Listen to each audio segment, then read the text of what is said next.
कि जैसे धूल के कणों को गिना नहीं जा सकता है, उसी प्रकार इस संसार में कितने जीवात्मा हैं उनको भी गिनना आसान नहीं है, संभव नहीं है।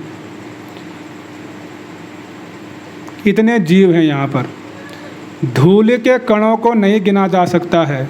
ऐसे ही इस संसार में जितने जीव हैं उनको भी नहीं गिना जा सकता है। तो आप अनुमान लगाइए कि इस भौतिक संसार में कितने जीवात्मा होंगे, हम गिन नहीं सकते हैं। और उसमें से कुछ बहुत लोग हम यहाँ पर बैठे हुए हैं, थोड़े बहुत, और फिर भी अहंकार रूपी पर्वत को लेके बैठे हुए हैं अपने सिर पर। इतना अहंकार भरा होता है कि हम बहुत बड़े प्रचारक हैं, बहुत बड़े कीर्तनीय हैं, या बहुत बड़े सेवा करते हैं, बहुत कुछ करने वाले हैं। अहम भोक्ता अहम स्वामी, मैं ही भोक्ता हूँ, मैं ही स्वामी हूँ, मैं ही मालिक हूँ। मैं धनवान हूँ, मैं बलवान हूँ, मैं सुंदरवान हूँ। कई प्रकार के अहंकार को लेके हम क्या कर रहे हैं, चल रहे हैं अपने हृदय में लेकर। लेकिन क्या बोला, रजो भी सम संख्याताः, धूलि के कणों को गिनना आसान नहीं है। उसी प्रकार इस संसार में जीवों की गिनती करना भी संभव नहीं है, इतने जीवात्मा हैं। तो श्री चैतन्य महाप्रभु वर्णन करते हैं, श्री चैतन्य महाप्रभु कहते हैं कि तार मध्य स्थावर जंगम दुई भेद, जंगम तिर्यक जल स्थल चर विभेद। श्री चैतन्य महाप्रभु कहते हैं कि जीवात्मा दो प्रकार के होते हैं। कितने प्रकार के? जोर से बोलिए, कितने प्रकार के?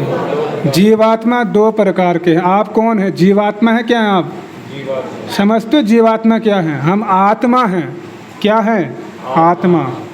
और ये जीवात्मा दो प्रकार की होती है। एक होती है नित्य मुक्त जीव। क्या होता है? नित्य मुक्त जीव। दो प्रकार के जीव हैं, एक है नित्य मुक्त जीव और दूसरे हैं नित्य बद्ध जीव। दूसरे कौन है? नित्य बद्ध जीव। तो नित्य मुक्त जीव भगवान के धाम में रहते हैं, वैकुंठ जगत में, और भगवान की सेवा में हमेशा नियुक्त रहते हैं। उनको क्या कहते हैं? नित्य मुक्त जीव, जो भगवान के धाम में कहाँ रहते हैं? वैकुंठ जगत में।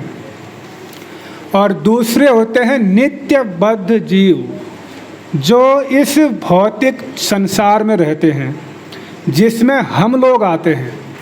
हम सब किस में आते हैं? नित्य बद्ध जीव। और नित्य बद्ध जीव भी दो प्रकार के होते हैं। एक होते हैं स्थावर और दूसरे होते हैं जंगम। पहले क्या होते हैं? स्थावर। दूसरे क्या होते हैं? जंगम। स्थावर वो होते हैं जो अचल होते हैं, जैसे वृक्ष। क्या है? वृक्ष, पेड़ पौधे, ये भी क्या है? जीवात्मा है। लेकिन ये अचल है, मतलब एक ही जगह रहते हैं। तो इसीलिए इनको क्या कहा जाता है? स्थावर जीव। एक जगह स्थित रहते हैं कई वर्षों तक। पेड़ पौधे की भी योनियां हैं, जीव हैं, उनमें भी आत्मा है, लेकिन स्थावर जीव। और दूसरे होते हैं जंगम। जंगम अर्थात चलने वाले जीव, जैसे मनुष्य, पशु, पक्षी, ये सब क्या हैं? जंगम जीव। और तिर्यक, तिर्यक का अर्थ होता है पशु पक्षी। ये पशु पक्षी भी एक योनि है। जलचर, जल में रहते हैं कुछ, ये भी जीवात्मा है। स्थावर, पेड़ पौधे। जंगम, मनुष्य, पशु। तो इस प्रकार श्री चैतन्य महाप्रभु कहते हैं कि इस संसार में बद्ध जीव दो प्रकार के हैं, स्थावर और जंगम, और कुल मिलाकर 84 लाख प्रकार की योनियां हैं। कितने प्रकार की? 84 लाख प्रकार की योनियां हैं। और 84 लाख प्रकार की योनियों में भ्रमण करने के बाद बड़े सौभाग्य से हमको ये दुर्लभ मनुष्य जीवन मिलता है। क्या मिलता है? मनुष्य जीवन। तो मनुष्य जीवन प्राप्त होने पर भी कई प्रकार के मनुष्य होते हैं। विशेषकर 4 लाख प्रकार के मनुष्य हैं। कितने प्रकार के? 4 लाख प्रकार के मनुष्य हैं, जिसमें देवता, किन्नर, गंधर्व ये सब आ जाते हैं। तो श्री चैतन्य महाप्रभु कहते हैं कि तारा मध्य मनुष्य जाति अति अल्पतर।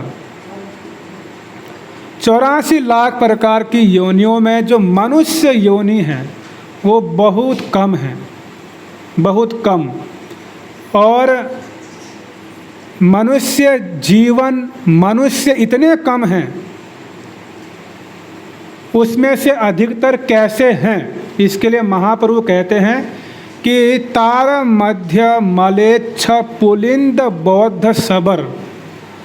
अधिकतर मनुष्य या तो मलेच्छ हैं, या यवन हैं, या बौद्ध हैं। बुद्धिस्ट, यवन, मलेच्छ, अलग अलग प्रकार के मनुष्य हैं, है कि नहीं? कई प्रकार के मनुष्य। आदि जंगली जिनको कहते हैं, क्या बोलते हैं? आदिवासी, ये भी हैं। कई प्रकार के मनुष्य योनियां हैं, लेकिन इतने में भी कोई बिरला ही होता है जो वेदों को मानते हैं। इनमें से बुद्ध भी वेदों को नहीं मानते हैं, और आपके यवन, मलेच्छ, ईसाई या जो आदिवासी होते हैं, अधिकतर लोग वेदों को स्वीकार नहीं करते हैं। तो वेदों को स्वीकार करने वाले बहुत कम होते हैं। तो उसमें महाप्रभु कहते हैं वेद निष्ठ मध्य अर्धेक वेद मुखे मानी।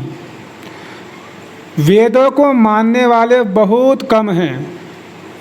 उनमें से भी कुछ ऐसे हैं जो वेदों को अच्छे से स्वीकार करते हैं, और कुछ ऐसे हैं जो वेदों के आड़ पर जो हैं मायावाद या अलग अलग मतों का प्रचार करते हैं। तो वेदों के विरुद्ध बहुत लोग चलते हैं। वेदवादी तो हैं, लेकिन वेदों के वास्तविक अर्थ को समझने वाले बहुत कम लोग हैं। और फिर क्या है? धर्माचारी मध्य बहुत कर्मनिष्ठ। धर्माचारी, धर्म पर चलने वाले बहुत लोग हैं। वेदों को मानने वाले, धर्म पर चलने वाले बहुत लोग हैं, लेकिन अधिकतर क्या है? कर्मकांडी। कैसे हैं? कर्मकांडी, यानी स्वर्ग भोग की लालसा, सकाम कर्मी, ऐसे अधिकतर लोग मिल जाएंगे आपको। और फिर ऐसे करोड़ों कर्मकांडियों में कोटि कर्मनिष्ठ मध्य एक ज्ञानी श्रेष्ठ, चैतन्य महाप्रभु कहते हैं ऐसे करोड़ों, बोलिए करोड़ों कर्म कांडियों के मध्य में एक ज्ञानी श्रेष्ठ है। आ रहा समझ में? बहुत सारे सकाम कर्मी हैं, कर्मकांडी हैं, उनमें से एक ज्ञानी श्रेष्ठ माना गया है। एक ज्ञानी, ज्ञानी कौन है? जो भगवान में लीन होना चाहता है, जो ब्रह्म में लीन होना चाहता है, जो ब्रह्मानंद को प्राप्त करना चाहता है, मोक्ष को प्राप्त करना चाहता है, वो है ज्ञानी। तो ऐसे कोटि ज्ञानी मध्य हय एक जन मुक्त। तो ऐसे करोड़ों ज्ञानियों में भी कोई एक मुक्त पुरुष होता है।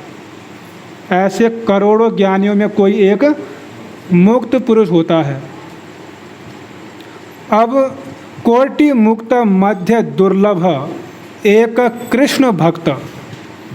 ऐसे करोड़ों मुक्त महापुरुषों में भी कोई एक ही जो है कृष्ण भक्त होता है। आया समझ में अभिषेक प्रभु? कितना दुर्लभ है। कई प्रकार के मनुष्य योनियां हैं। नास्तिक हैं, बौद्ध, यवन, मलेच्छ, कई प्रकार के। उनमें से कुछ वेदों को मानने वाले आर्य कहलाते हैं, जो वेदों को मानते हैं। और वेदों में भी कुछ लोग ऐसे हैं जो ठीक ठीक रूप में वेदों के अनुसार चलते हैं। अधिकतर उनमें से फिर कर्मकांडी हैं जो वेदों को मानते हैं।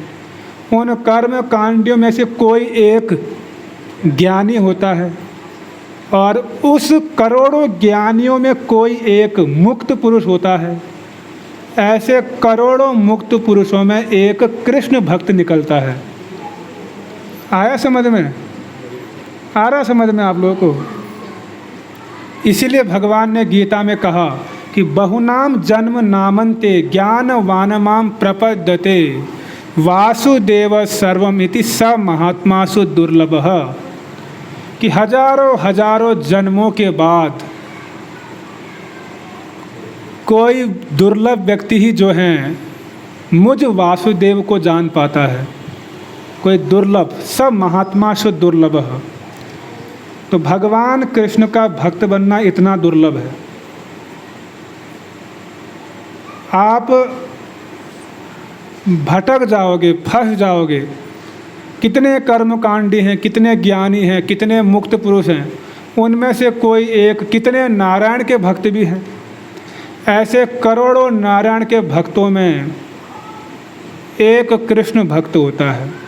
कोटि मुक्त मध्य दुर्लभ एक कृष्ण भक्त। तो सोचिए, आप इतने महत्वपूर्ण हो, इन सब को पार करके आप आ चुके हो, और अब आपको कृष्ण भक्त बनने का अवसर मिल रहा है, सौभाग्य मिल रहा है। और फिर भी हम कृष्ण भक्त नहीं बन पाए, तो इससे बड़ा दुर्भाग्य और कुछ नहीं हो सकता है।